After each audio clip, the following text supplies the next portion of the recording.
Amis tireurs, bonjour. Aujourd'hui, dans cette vidéo, on va parler du matériel que vous devez avoir sur vous lorsque vous allez tirer. Je vais vous donner une checklist de petits outils matériels à avoir sur vous pour pouvoir parer, on va dire, à toutes les situations. Donc, on y va. D'abord, ce que vous devez avoir, évidemment, c'est votre fusil, vous l'aurez deviné. La chose suivante, c'est votre gilet de tir. Alors, un mot sur le gilet de tir. Il faut pas lésiner.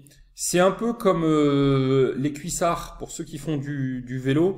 Un bon cuissard, c'est vraiment du confort. Un bon gilet de tir qui va être forcément un peu plus coûteux que ceux que vous pouvez trouver dans les grandes surfaces de sport. Par exemple, un modèle de marque que vous pourriez acheter chez un armurier va vous coûter peut-être le double, mais il va vous durer déjà plus longtemps, mais il sera aussi mieux coupé, plus confortable. Donc voilà quelque chose sur lequel vous pourriez vous faire un petit cadeau. Les lunettes de tir.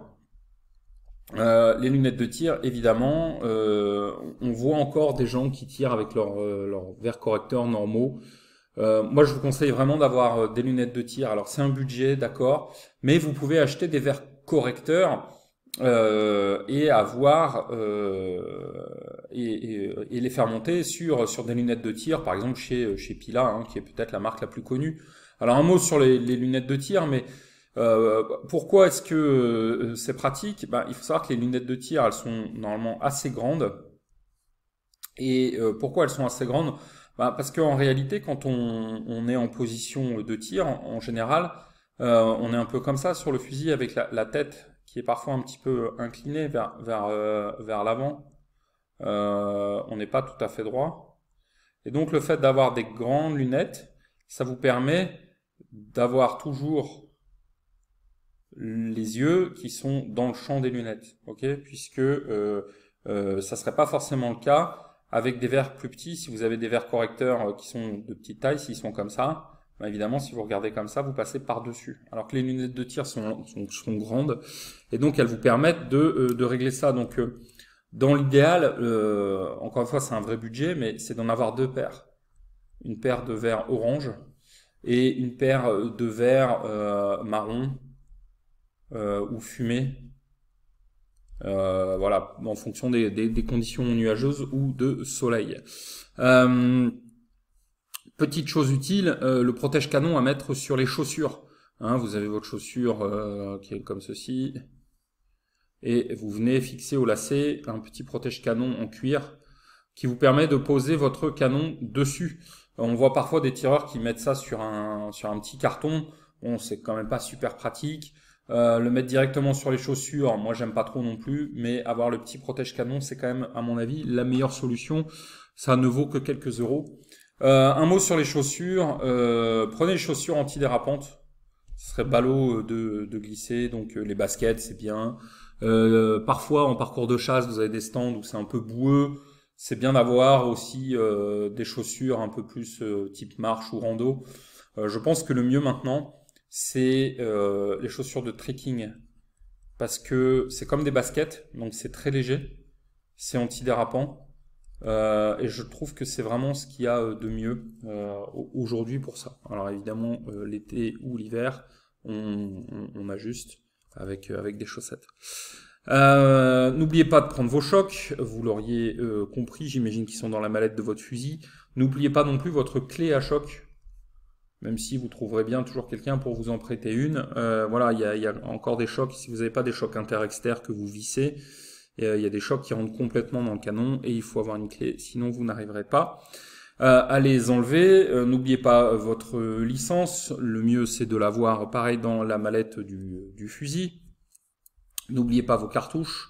Bon, souvent les stands en proposent, mais voilà, si vous êtes habitué à un modèle en particulier, c'est bien que vous en ayez. Comme ça, vous avez vos repères en termes d'avance. Hein. Il faut savoir que des cartouches, ça peut aller en sortie de canon de 380 mètres secondes à 420 mètres secondes. Il y a quand même une différence. Donc, si vous êtes habitué à tirer avec des cartouches plutôt rapides, il peut y avoir une petite différence si vous avez des cartouches qui sont plus lentes en matière de repères, d'habitude de tir. Bon, là on est vraiment dans le détail, mais si vous êtes un tireur qui joue la gagne, ce sont des détails qui sont importants. N'oubliez pas aussi un truc, c'est si vous utilisez un système de verrouillage de détente, de pas oublier la clé. Moi, ça m'est déjà arrivé une fois. Je vous dis pas la frustration parce qu'à l'époque, j'avais à peu près 40 minutes de voiture pour aller au stand. Et j'arrive là-bas et j'avais oublié la clé de mon système de verrouillage de détente. Et donc, ben voilà, j'étais venu pour rien puisque mon fusil était inutilisable. Donc il y a un copain qui m'a prêté son arme pour faire quelques séries, mais c'était pas mon fusil. Moi, je suis plutôt grand, donc son fusil était trop petit pour moi, donc ça a été un peu galère. Et puis, bah, évidemment, mon copain il était venu pour tirer, donc j'allais pas lui taxer son fusil toute la journée. Donc gentiment, il m'a laissé faire une ou deux séries comme ça. Mais voilà, n'oubliez pas cette clé. N'oubliez pas également de prendre une casquette, ce qui peut être très utile dans certaines conditions de comment dire de soleil. Attention aussi si vous êtes l'été dans les régions les plus chaudes, la crème solaire, la crème de protection solaire. Pourquoi? Ben vous allez être probablement en short, en bermuda, en t-shirt et bah, ça tape ça tape le soleil sur les avant-bras, sur le front, sur les jambes. Et donc, bah, méfiance à ce niveau-là, méfiance, prenez la crème solaire. Bien sûr, de quoi boire, une bouteille d'eau. Bien sûr, si vous avez faim, un petit casse-dalle. Alors, il y a les classiques, hein, banane, compote, un petit biscuit. Moi, j'appelle ça, enfin, ma femme, elle appelle ça le dessert EHPAD, compote biscuit.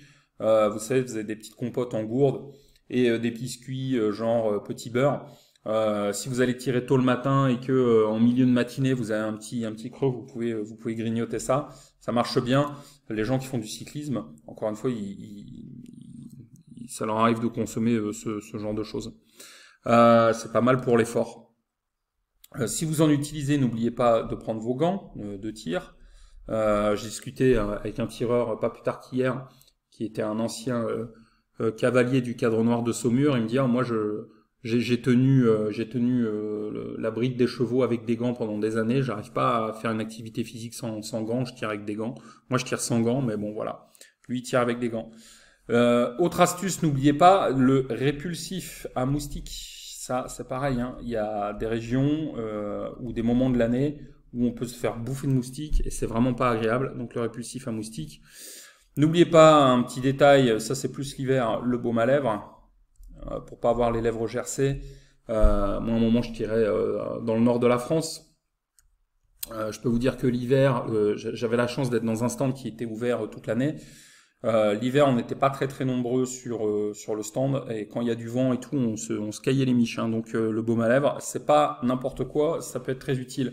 Et enfin, le dernier petit conseil, là c'est pareil, c'est plus pour les chaleurs, mais c'est très très très très très pratique. C'est le poignet éponge. C'est quoi un poignet éponge? C'est ce qu'ont les tennisman sur les avant-bras. Donc vous avez la main. Et en fait, ils enfilent comme ça une éponge en fait autour du poignet pour s'essuyer. Et c'est vraiment super pratique. Voilà. Alors je sais que parfois il y a des tireurs aussi qui glissent une serviette éponge dans une poche, dans la poche de derrière, parce qu'on a souvent envie de s'essuyer. L'été, quand on a les mains moites, quand on a chaud, quand on transpire, voilà, on peut avoir des gouttes de transpiration dans les yeux, on peut avoir les mains moites, ça rend le contrôle du fusil moins efficace, on ressent moins son arme. Donc pouvoir s'essuyer, c'est important. Donc le poignet éponge pour s'essuyer le front, ou la petite serviette éponge qu'on glisse dans la poche de derrière au niveau du pantalon, c'est assez pratique. Voilà, donc j'espère que cette petite checklist de matériel vous sera utile. Il me reste à vous souhaiter à tous un excellent tir. À bientôt sur le blog du Baltrap. Salut.